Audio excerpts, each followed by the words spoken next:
In this section, we'll talk about local fighting and some of the skills and techniques that are necessary for that.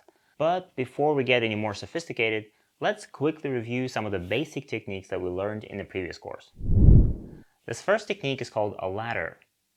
White has a group and there are some cutting points on the second line. There are two of them, so black tries to use them. And if black cuts here right now, white finds himself in a very difficult situation because if white wants to save the corner, white has to be very, very careful. If white now captures this stone, which is possible, black will Atari from the other side, and after white captures, black captures the corner, capturing these two stones.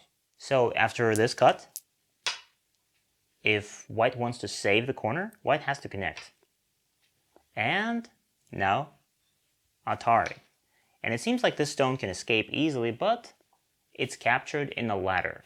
It can't escape, and if white tries to move out, then black will Atari again, and then again, and again, and again, and just like this group will run all the way to the edge of the board, and this whole zigzagging group will be captured there. But after this, black has to pay very close attention to any of the white stones that appear in this area, because any white stone here will break the ladder. It will stop the ladder from working, and then black will need to maybe capture these stones or do something else. But right now, since there are no white stones in that area, these white stones are simply captured. Our next technique is called a net, and sometimes it can be used as an alternative to the ladder, if the ladder doesn't work, for example. Look at these two white stones. They split black apart, and if black cannot find a way to capture them, black is going to have a hard time managing these two groups separately. But lucky for black, there is a way to capture them. Black can play here, and the stones are captured in a net. They're locked in a cage, and they cannot escape. If white plays here, black blocks, and the stones don't escape. White plays here, block. So all black needs to do is block regardless of what white does. If white jumps, block again, and the stones are captured. This next technique is called double Atari. This happened in the endgame, and you can see that white clearly has some weaknesses. There's a cutting point here, and there's a black stone that is still not taken off the board here. And now black plays on the first line.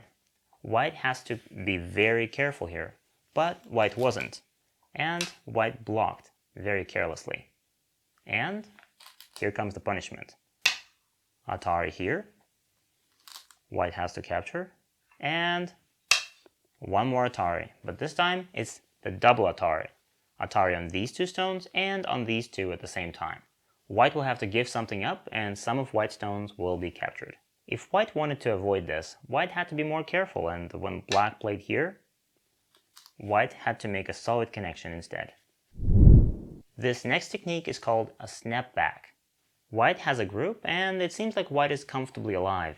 White has 4 points here, and white can also make an eye here.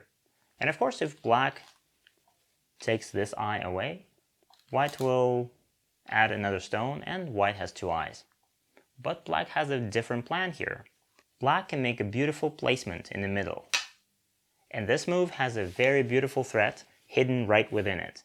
If white now makes an eye here, black has a way of completely destroying this eye shape. Black can play here, and that's the snapback. White can capture this stone, but now white's 3 stones have only 1 liberty left, and black captures them back. And this white group now only has 1 eye, and white is dead. And one more technique is pushing your opponent's stones toward the first line. Remember that the first line is quite deadly, and it's more difficult to live there. So if there's a chance to push your opponent's stones toward the first line, do it, because there's a very good chance that he won't be able to survive there. For example, this is a classic case of both black and white extending right next to each other, and black plays here, which is a very good move. And white wants to counterattack aggressively and cuts. But this cut is a mistake because black is quite strong and he can push white toward the first line. Atari. White has to extend. Block. And white has nowhere to go. The first line is close.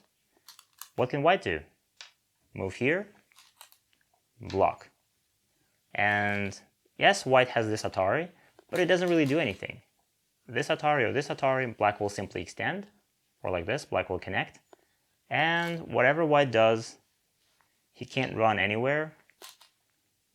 Atari, and white is captured. And now it's time to go to the practice section and solve a lot of problems on all of these techniques to see if you still remember them.